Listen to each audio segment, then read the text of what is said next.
Buenas tardes. Vamos a tratar hoy día el tema de la literatura peruana decimonónica, es decir, del siglo XIX.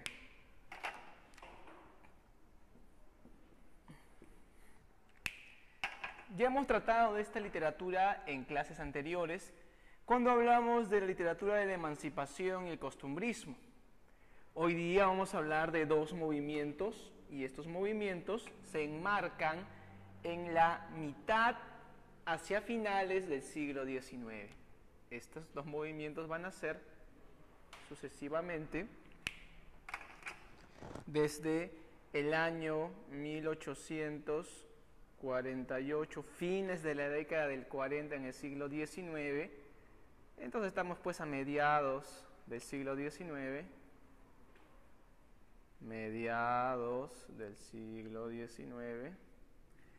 me refiero al movimiento denominado romanticismo.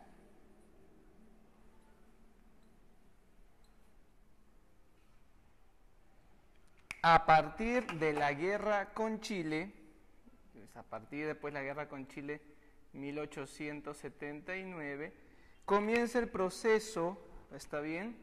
La guerra del Pacífico, comienza el proceso de cambio de la literatura peruana, después de la guerra del Pacífico, y vamos a encontrar un siguiente movimiento en el siglo XIX que va a ser el realismo peruano. ¿Está bien? Ya este realismo peruano va a durar hasta las primeras décadas del siglo XX, ¿está bien? Hasta las primeras décadas, ya la primera década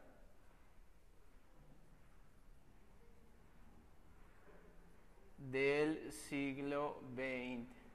En el libro dice de nuestro siglo, claro, nuestro siglo porque todos hemos nacido en el siglo XX, pero hoy en día estamos ya en el siglo XXI.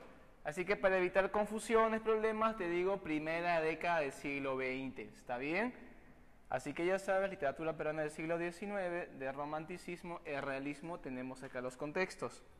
Vamos a hacer un breve esquema y recordar a los autores más importantes de cada periodo. A ver, en el romanticismo, ¿qué autor es clave? Todos se acuerdan de él, de Ricardo Palma. Ricardo Palma Soriano. Su obra principal, Las tradiciones peruanas,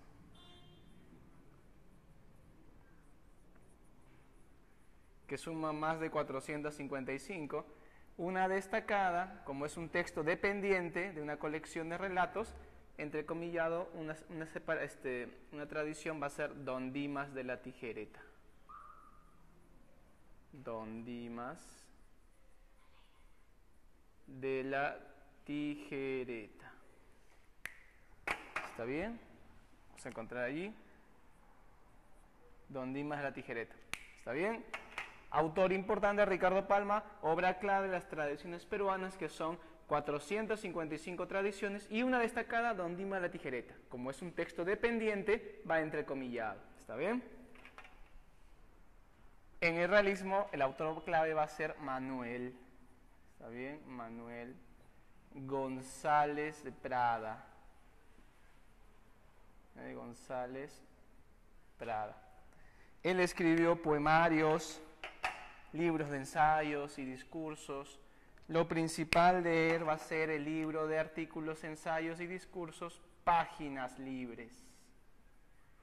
Él era un anarquista, lo que quiere decir que no respetaba la autoridad impuesta. Por eso escribe páginas con J y no con G, porque no respetaba a RAE, a la Real Academia, y decía que había que escribir como se hablaba. Por eso es que él escribe páginas con J. Dentro de este libro importante destaca sobre todo el ensayo, que es un discurso leído en el año 1888, el 28 de julio, en el Teatro Politeama. Se llama justamente Discurso en el Politeama, que es un ensayo. ¿Listo? Vamos a encontrar entonces Este es el esquema básico de la clase que voy a desarrollar a partir de este momento. Me gustaría que se tomen algunos segundos en terminar de copiarlo y tenerlo presente en lo que resta de la clase, porque vamos a avanzar punto por punto desde este momento.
Bien, como alumnos, continuamos. Ya tomaron apunte del breve esquema que presento. Vamos a repasar los elementos y comenzamos la explicación. 1848 es la fecha que coloco aquí. En el libro, en el cuadernillo dice en 1840, es finales de la década de 1840, mediados del siglo XIX prácticamente. ¿Por qué se da esta fecha exacta para el inicio del romanticismo en el Perú? Porque en 1848 se publicó la novela El Padre Orán de Narciso Arestegui. Esta novela da inicio al romanticismo en el Perú. El romanticismo es el movimiento hegemónico a partir de ese año, dejando atrás al costumbrismo. Empero, para 1879, el inicio de la Guerra del Pacífico significó la interrupción de este romanticismo. La vemos que la guerra con Chile duró varios años, en los cuales Perú sufre muchas pérdidas y una terrible crisis posterior a esta guerra. El romanticismo peruano queda desarticulado como movimiento hegemónico y el realismo aparece en el panorama literario, realismo peruano, con Manuel González de Prada a la cabeza, su obra Páginas Libres y su discurso en el Politeama incluido en Páginas Libres. Esta hegemonía del realismo se extiende hasta la primera década del siglo XX, 1910, ya se agota este realismo, aparece el modernismo, el posmodernismo y poco después las vanguardias, que reemplazan ambas totalmente en el panorama literario ya en el siglo XX. De eso trataremos en la siguiente clase. Muy bien, alumnos, después de esta breve revisión del esquema que presento literatura peruana del siglo XIX, vamos a empezar a desarrollar. Aparte de Narciso Arestegui, que es el autor de El Padre Orán o Escenas de la Vida del Cusco, es una novela, tenemos otros autores como Nicolás Corpancho, que es autor del Poeta Cruzado, que es una obra de teatro, ¿está bien? Carlos Augusto Salaverry, el poeta hijo del presidente Salaverry, autor del poemario Cartas a un Ángel y el famoso poema Acuérdate de mí, y sobre todo a Ricardo Palma Soriano con Tradiciones Peruanas. Él desde joven comenzó a escribir, poco antes de morir terminó las tradiciones, las 455, son más de 60 años escribiendo tradiciones, ¿está bien? Una muy famosa es Don Dimas de la Tijereta. El romanticismo peruano, ¿qué características tiene? Bueno, esencialmente el romanticismo en el Perú va a representar una imitación del romanticismo español, es una imitación, un reflejo del romanticismo español. Hay mucho apego al sentido de la historia en el romanticismo peruano y también al sentido intimista sentimental en la poesía de los autores. Este romanticismo peruano no tiene nada que ver con el romanticismo social, el romanticismo que denunciaba la dictadura mediante la alegoría o la crítica directa a los gobernantes dictadores, como en otros sitios de América Latina sucedió, por ejemplo en Argentina. Acá en Perú solamente va a haber un romanticismo evasivo de la realidad. Es justamente el periodo de mediados del siglo XIX hasta antes de la Guerra del Pacífico, cuando el Perú va a tener un periodo de prosperidad falaz, un periodo de prosperidad aparente, cuando los gobernantes, encabezados por la figura de Ramón Castilla, llevan al Perú un estado expectante a nivel internacional. Todo eso queda en la ilusión. La guerra con Chile nos va a sentar otra vez en la espera del desarrollo y el romanticismo pues reflejó ese espejismo de bonanza que hubo en nuestra historia, porque los autores no se preocupan del problema social, se preocupan de evadir la realidad mediante la vista al pasado. En este caso, Ricardo Palma es considerado un autor pasadista, porque vive el pasado. Él considera que el pasado tiene poesía y el presente es prosaico, común y corriente. Él dice el presente para los que vengan después, porque para ellos será pasado. ¿Está bien? Esta es la explicación que Palma da a su interés por la historia. Claro, sectores conservadores como los encabezados por José Larribagüero nos dicen que Palma era un nostálgico de la colonia, que amaba la colonia, un hispanófilo. Eso no es del todo cierto. Palma sí critica la colonia, le interesaba mucho la colonia, pero sí la critica, claro, de una manera bastante sutil, mediante la ironía y el humor. En sus tradiciones peruanas, ¿cuál es el tema predilecto de Palma? Obviamente, la colonia. Pero yo digo colonia, colonia. Emancipación, conquista, no, colonia. Está bien, la época de estabilidad colonial. El 70% de sus tradiciones tratan sobre ese momento de la historia del Perú.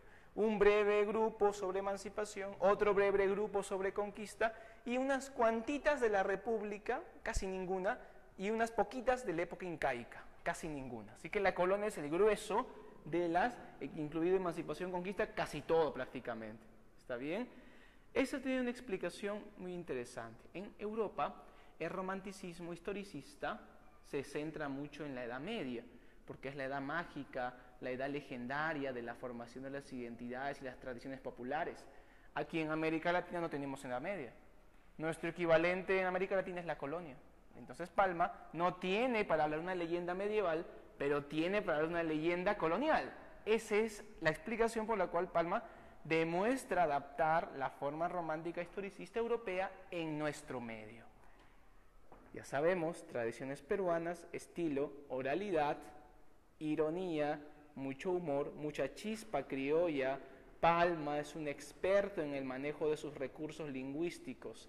Palma te cuenta la tradición como quien te cuenta un cuentito de manera oral. No parece que fuera algo escrito, sino lo que te están contando de viva voz. Es la oralidad de Palma.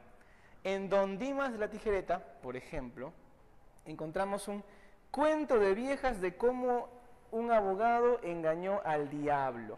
Este relato muy ameno es uno de los más conocidos de Palma. Sucede que en el portal de escribanos vivía un cartulario, es decir, un abogado, un notario, un escribano, llamado Don Dimas de la Tijereta. Palma comienza a explicar qué fama tienen los abogados. Dice que el abogado tiene una fama terrible de persona corrupta, que inclusive cita versos, ¿verdad? Que un abogado y un gato a un pozo se cayeron, como los dos tenían uñas, por la pared se subieron. ¿Está bien? Es decir, que el abogado tiene muchos recursos para lograr sus objetivos. Es muy corrupto el abogado. Don Dimas no era pues ajeno. Don Dimas como cartulario, como notario que es, da fe pública de los documentos. Relatan que él gastó la poca fe con la que vino al mundo en pocos años de actividad y ya está viejo. Ahora este hombre ha acumulado dinero y era muy tacaño con su dinero, era pues devoto de la Virgen del Puño, ¿no? Codo, está bien, Don Dimas se enamora, así de viejo, de una chica llamada Visitación. Describe Palma de una manera muy llamativa a la chica, indicando que sus labios eran rojos, carmines, muy provocativos. Su cintura era una cintura delicada, como de cristal, de esas de mírame y no me toques. Y la chica, aconsejada por una tía malintencionada, aprovechaba los atractivos que tenía sobre Don Dimas para pedirle regalos, ¿verdad? Don Dimas le regalaba joyas, vestidos, y la chica, cada vez que le regalaba algo, parecía que estaba más lejos que le acepte siquiera una mirada o un beso en la mejilla. El malvado Dimas, al verse así burlado, fue molesto un día y le reclamó su actitud, y ella lo botó de su lado diciendo: usted es un pecador.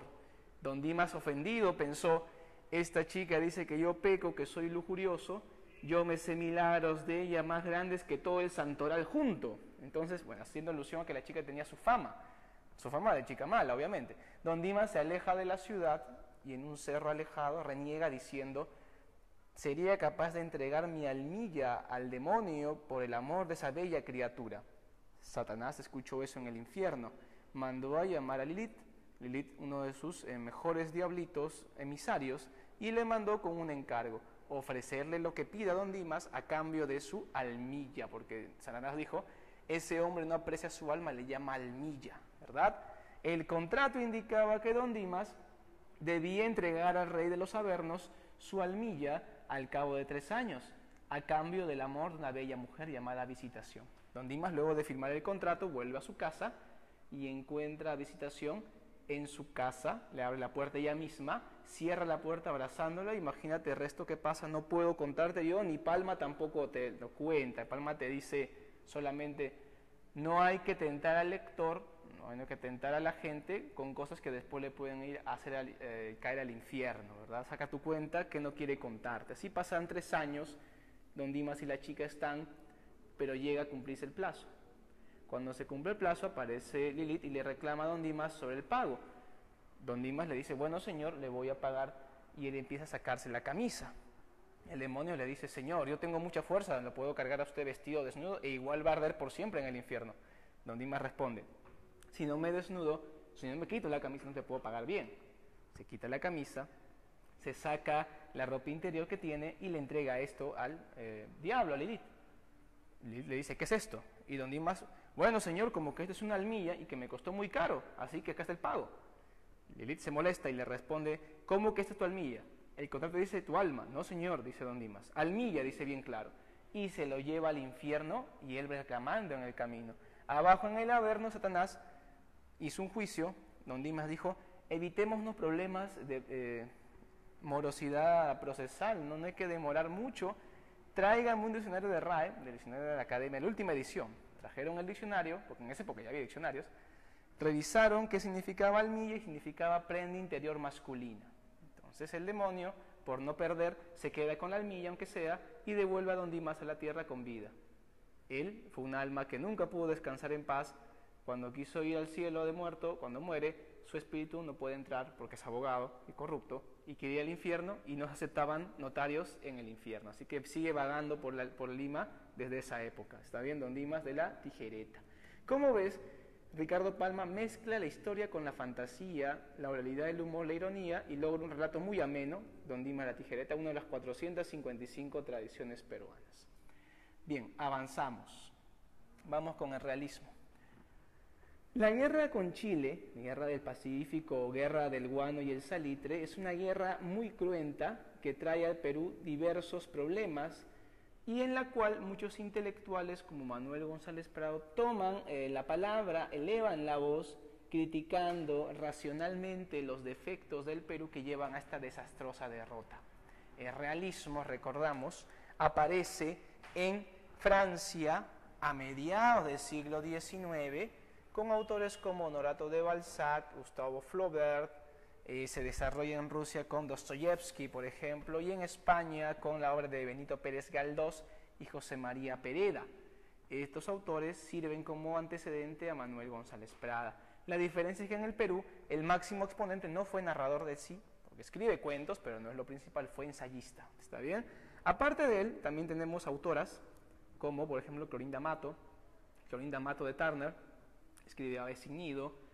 Mercedes Cabello de Carbonera, autora moqueguana. También tenemos a Manuela Gorriti y sobre todo tenemos a Manuel González Prada, que es el más importante autor. Manuel González Prada escribe Horas de lucha, Páginas libres, son volúmenes de ensayos, Minúsculas exóticas, que son poemarios. Él buscó sobre todo la renovación de la literatura en la poesía, aplicando en su poesía nuevas formas estróficas como el rondel y el triolet, que son formas de la literatura francesa, son formas de acomodar la rima, son formas rímicas novedosas, desusadas. Por esa renovación en el verso se le considera un precursor del modernismo hispanoamericano.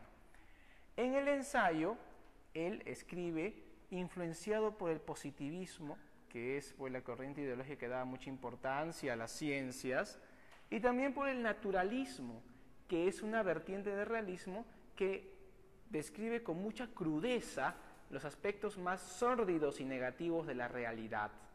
Así González Prada tiene una prosa bastante ácida, es un escritor que no tiene pelos en la lengua, como se podría decir, un escritor que dice las cosas de frente. Él decía, acabemos con la infame práctica de hablar a media voz, las cosas de frente, decía. Manuel González Prada es preindigenista, antichileno, anticlerical, le llamaban el apóstol de la muerte, está bien, porque él era un hombre muy negativo, ya le llamaban el anticristo, porque iba contra la iglesia, no porque fuera pues enemigo de Dios, sino porque la iglesia representaba una tradición educativa retrógrada y él estaba a favor de la enseñanza de las ciencias más exactas y recientes, ¿está bien? Vamos a encontrar también que él está muy interesado en la renovación en general del país. Vamos a leer el discurso en el Politeama, ¿está bien? Vamos a revisar el discurso, está en el libro, está en el cuadernillo resumido. Vamos a dar lectura a continuación. A ver, acá lo tengo.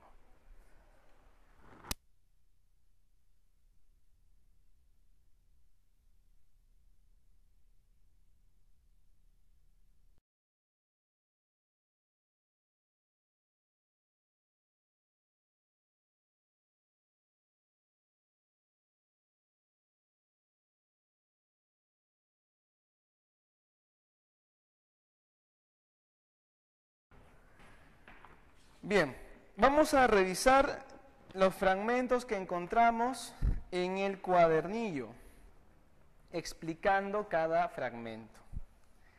Antes de comenzar la lectura, voy a indicarte cuál fue la circunstancia de este discurso.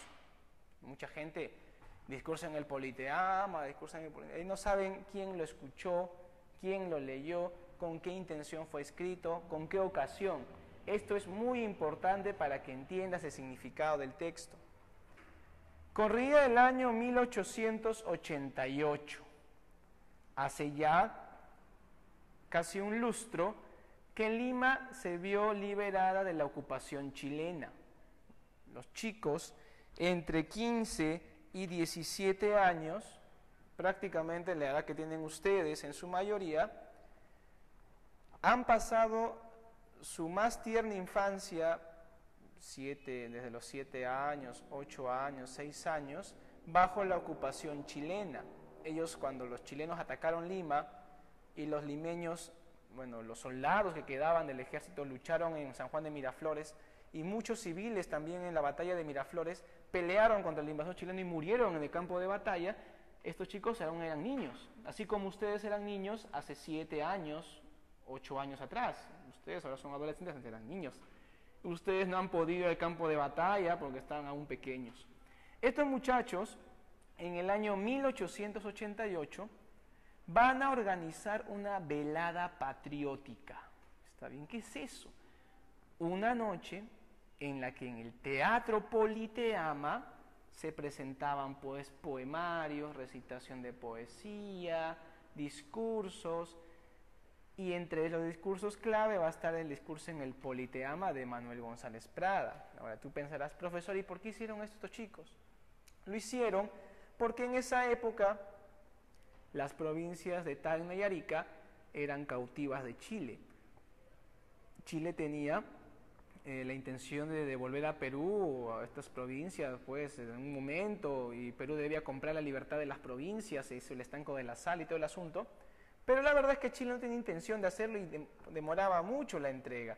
Sabemos que muchas décadas después finalmente Tacna fue entregada al Perú y se quedaron con Arica ellos, de manera un poco arbitraria, está bien, y generando muchos problemas entre los tacneños, a quienes obligaban a decir que querían ser chilenos y ellos no querían ser de Chile. Muchos fueron pues deportados y todo este asunto, pero al final se logró recuperar Tacna. Los muchachos hacen esta velada, organizan la velada para que con los fondos recaudados se contribuyera al fondo de rescate de Tacna y Arica, que en esta época estaban todavía dominadas por los chilenos. Ese es el origen de este discurso, la excusa de este discurso. González Prada fue invitado a participar con un discurso para la ocasión y él gustoso envió un buen discurso. Este discurso, empero, no fue leído por Manuel González Prada. González Prada tenía pánico escénico, no podía pararse frente al público porque tenía fea voz, según indican sus biógrafos. Su voz era muy desagradable y a él le daba vergüenza que escuchen su voz en público. Entonces, eso hacía problema para que él pueda expresarse de manera pues amplia ante un público amplio. González Prada también estaba de viaje, así que eso también arregla la situación para él. ¿Quién lee el discurso en el Politeama? Lo lee un chico de 16 años, llamado Miguel Urbino, que era el mejor alumno orador del Colegio Guadalupe, que en aquella época era el mejor colegio de Lima, el mejor colegio público de Lima. Sé que hasta las primeras décadas del siglo XX seguía con esa fama. ¿Por qué era tan buen colegio? Porque los profesores sanmarquinos enseñaban allí y en San Marcos también. El profesor de San Marcos enseñaba ahí y después enseñaba en San Marcos. Ahora es al revés, en la pre San Marcos y también enseñan en la universidad, ¿no? La pre es como el Guadalupe, un equivalente. Entonces, este chico y sus compañeros tenían una formación muy sólida. Ellos fueron los principales activistas de esta velada patriótica. El discurso en el Politeama entonces está dirigido para chicos de tu edad, alumno, que pasaron su infancia bajo la ocupación chilena y que ahora con sus propinas dominicales quieren tratar de apoyar a comprar la libertad de las provincias cautivas. Ahora sí, creo que entenderemos mucho mejor este discurso. Leamos algunos fragmentos. Señores, los que pisan el umbral de la vida se juntan hoy para dar una lección a los que se acercan a las puertas del sepulcro. La fiesta que presenciamos tiene mucho de patriotismo y algo de ironía. El niño quiere rescatar con el oro lo que el hombre no supo defender con el hierro. Los viejos deben temblar ante los niños, porque la generación que se levanta es siempre acusadora y juez de la generación que desciende. De aquí, de estos grupos alegres y bulliciosos, saldrá el pensador austero y taciturno. De aquí, el poeta que fulmine las estrofas de acero retemplado. De aquí, el historiador que marque la frente del culpable con un sello de indeleble ignominia. Bueno, como entendemos, este primer fragmento critica mucho el fracaso de la generación que se ocupa de la defensa del Perú, porque la defensa había sido un total desastre, y alaba la intención de los chicos de tener la iniciativa, de tratar de rescatar con dinero lo que con las armas no pudo defender la generación mayor. La mano brutal de Chile despedazó nuestra carne y machacó nuestros huesos, pero los verdaderos vencedores, las armas del enemigo, fueron nuestra ignorancia y nuestro espíritu de servidumbre. Bueno, en este fragmento González Prada señala que Chile tuvo la ventaja de que el pueblo peruano no tenía espíritu de lucha y que los que nos dirigían eran personas ineptas, incapaces para los puestos en los que se proponían dirigir. Esto es lo que dice, desarrolla la idea luego. El que tiene el libro, tiene el discurso completo, aprovéchelo, ¿está bien? Indica, por ejemplo, que el abogado trataba de ser ingeniero, el médico trataba de ser gobernante, el comerciante general, un fracaso total. Se refiere a la ineptitud de los que gobernaban y la falta de espíritu de los gobernados. Con las muchedumbres libres, aunque indisciplinadas de la revolución, Francia marchó a la victoria. Con los ejércitos de indios disciplinados y sin libertad, el Perú irá siempre a la derrota. Si del indio hicimos un siervo, ¿qué patria defenderá? Como el siervo de la Edad Media, solo combatirá por el señor feudal. Aquí comienza con el tema del indígena explotado. Es un tema que lo convierte en un preindigenista, un precursor del indigenismo.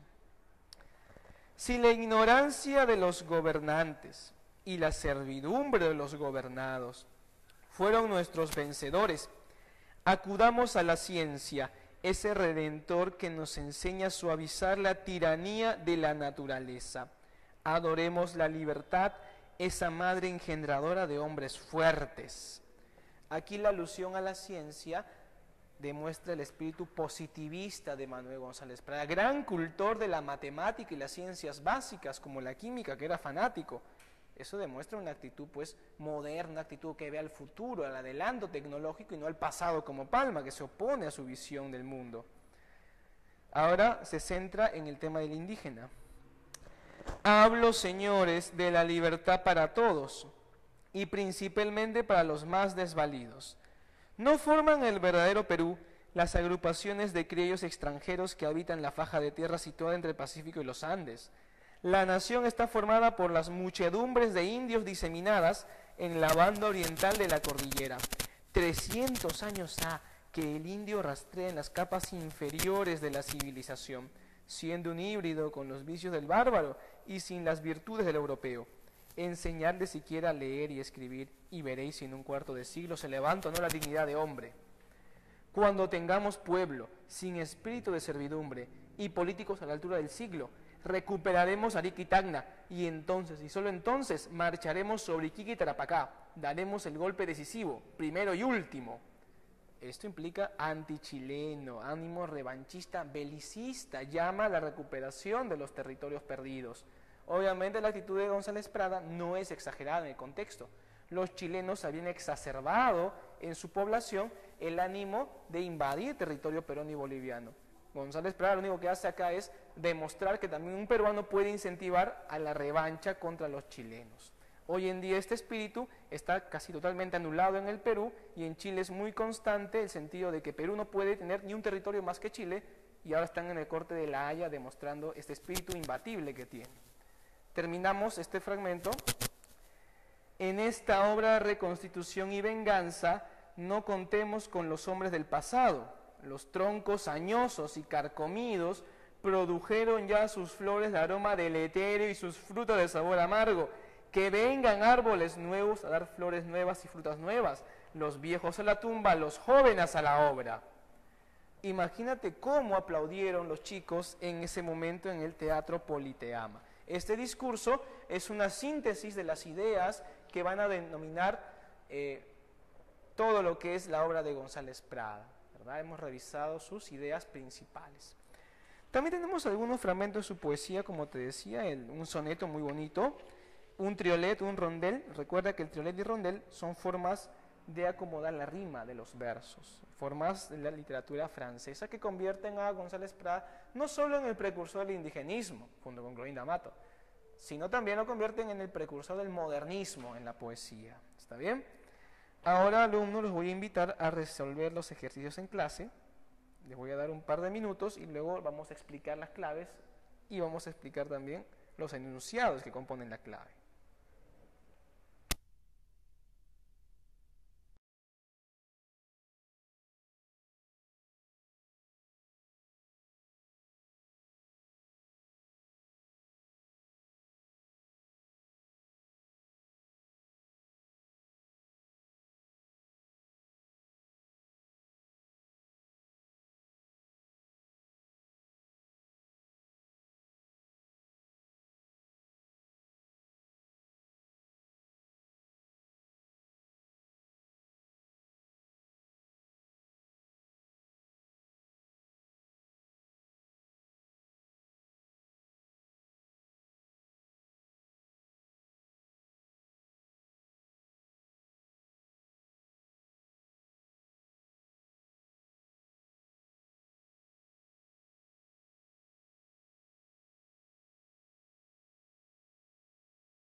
está? Bien. Bien, alumnos, espero que hayan estado viendo las claves. Supongo que sí, porque es lo que tienen que hacer en clase. Vamos con la pregunta 1. Nos indican completar el enunciado correctamente. El romanticismo en el Perú llegó hasta fines de la Guerra del Pacífico. ¿Se entendió? La opción es D. Dedo. Después igual la voy a escribir en la pizarra, ¿no? Me interesa que me entiendas la clave. El romanticismo en el Perú llegó hasta fines de la Guerra del Pacífico. Esa es la clave de la primera pregunta. En la segunda pregunta, una de las características de las tradiciones peruanas de Ricardo Palma es... ¿Qué has marcado? Es la oralidad en el estilo. Dos casas, la oralidad en el estilo. Estilo es una palabra bastante complicada de definir en los estudios literarios. Una definición sencilla que nos ayuda a orientarnos y tener una idea general de lo que es el estilo, es que el estilo es el manejo de los recursos lingüísticos, es decir, cómo utiliza un autor su lengua en la que se expresa para lograr que el lector se sienta a gusto con lo que está leyendo, o sea, con lo que escribe el autor. Eso es el estilo. El estilo de Ricardo Palma se basa en la imitación de la oralidad, como si estuviera hablando él y no escribiendo. Eso es, ¿ya? La oralidad, una característica de las tradiciones peruanas. 3. ¿Qué rasgo vincula las tradiciones peruanas de Ricardo Palma con el romanticismo? ¿Qué has marcado aquí? Tal vez has marcado dedo. No sería exacto, pues satírico sería más apegado al costumbrismo. Las tradiciones tienen satírico, un sentido satírico de burla, pero eso se apega más con el costumbrismo. La clave, alumno, es arbolito. La inclinación por la historia. Recuerda que el romántico es historicista, ¿no? Bien, 4. Ricardo Palma en sus tradiciones peruanas recurre a la digresión histórica para... ¿Por qué Palma menciona algo de la historia del Perú? Siempre es su tradición. Para que tú creas que lo que vas a leer es verdad. Eso significa que para dar verosimilitud al relato. Verosímil es lo parecido a la realidad. Verosimilitud, parecido a la verdad. 4 besos. 5. En cuanto al estilo, las tradiciones peruanas se caracterizan por emplear, estilo dijimos, la oralidad y el humor, ¿no? Eso estaba fácil, 5 casa. La 6, verdadero o falso sobre el realismo peruano. Primero, se presenta un gusto por el pasado colonial, falso. Las obras tienen un propósito moral y social, verdadero. ¿Existe un deseo de reivindicar la figura del indio? Verdadero. ¿Hay una preocupación por la renovación del país? Obvio que sí, verdadero. ¿Se prefieren temas de tipo subjetivo exótico? No. Así que la respuesta es dedo, ¿verdad? En la 7. ¿Cuál es la afirmación correcta acerca de la obra de Manuel González Prada? Respuesta, dedo. Buscó la renovación del indio.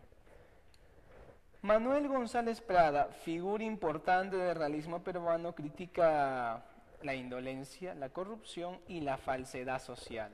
8 casa. 9. Cuando en el discurso en el Politeama, Manuel González Prada expresa que vengan árboles nuevos a dar flores nuevas y frutas nuevas, los viejos a la tumba, los jóvenes a la obra, propone como objetivo la renovación del país. Y en la pregunta 10, Manuel González Prada es considerado precursor del modernismo porque renovó el verso al usar nuevas formas. Manuel González Prada. Él escribió poemarios, libros de ensayos y discursos Lo principal de él va a ser el libro de artículos, ensayos y discursos, Páginas Libres. Él era un anarquista, lo que quiere decir que no respetaba la autoridad impuesta, por eso escribe páginas con J y no con G, porque no respetaba a RAE, a la Real Academia, y decía que había que hablar como había que escribir como se hablaba. Por eso es que él escribe páginas con J. Dentro de este libro importante destaca sobre todo el ensayo, que es un discurso leído en el año 1888, el 28 de julio, en el Teatro Politeama. Se llama justamente Discurso en el Politeama, que es un ensayo. ¿Listo? Vamos a encontrar entonces, este es el esquema.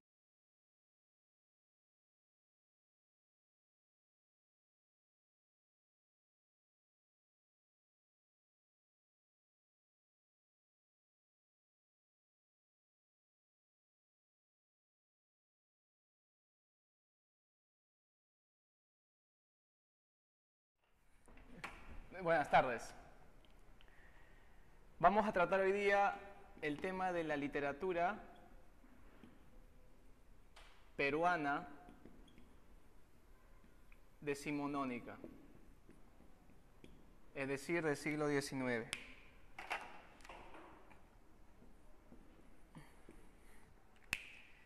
Ya hemos tratado de esta literatura en clases anteriores, cuando hablamos de la literatura de la emancipación y el costumbrismo. Hoy día vamos a hablar de dos movimientos, y estos movimientos se enmarcan en la mitad hacia finales del siglo XIX, que va a ser el realismo peruano. ¿Está bien? Ya este realismo peruano va a durar hasta las primeras décadas del siglo XX. ¿Está bien? Hasta las primeras décadas, ya la primera década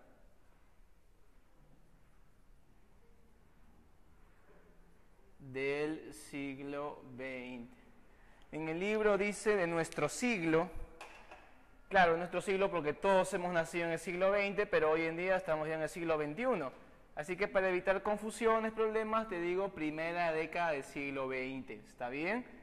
Así que ya sabes, literatura peruana del siglo XIX, de romanticismo y realismo, tenemos acá los contextos. Vamos a hacer un breve esquema y recordar a los autores más importantes de cada periodo. A ver, en el romanticismo, ¿qué autor es clave? Todos se acuerdan de él, de Ricardo Palma. Ricardo Palma Soriano. Estos dos movimientos van a ser sucesivamente desde el año 1848, fines de la década del 40 en el siglo XIX. Entonces estamos pues a mediados del siglo XIX. Mediados del siglo XIX. Me refiero al movimiento denominado romanticismo.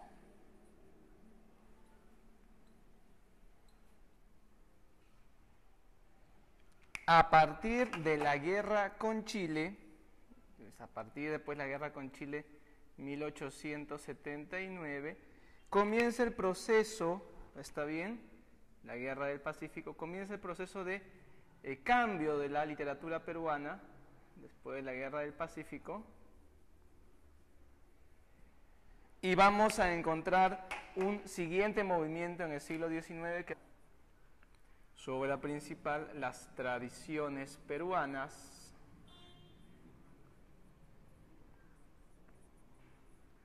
que suman más de 455, una destacada, como es un texto dependiente de una colección de relatos, entrecomillado, una tradición va a ser Don Dimas de la Tijereta. Don Dimas de la Tijereta. ¿Está bien? Vamos a encontrar allí Don Dimas de la Tijereta. ¿Está bien?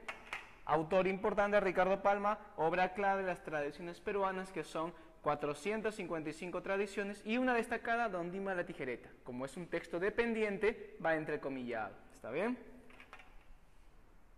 En el realismo, el autor clave va a ser Manuel. ¿Está bien? Manuel González de Prada.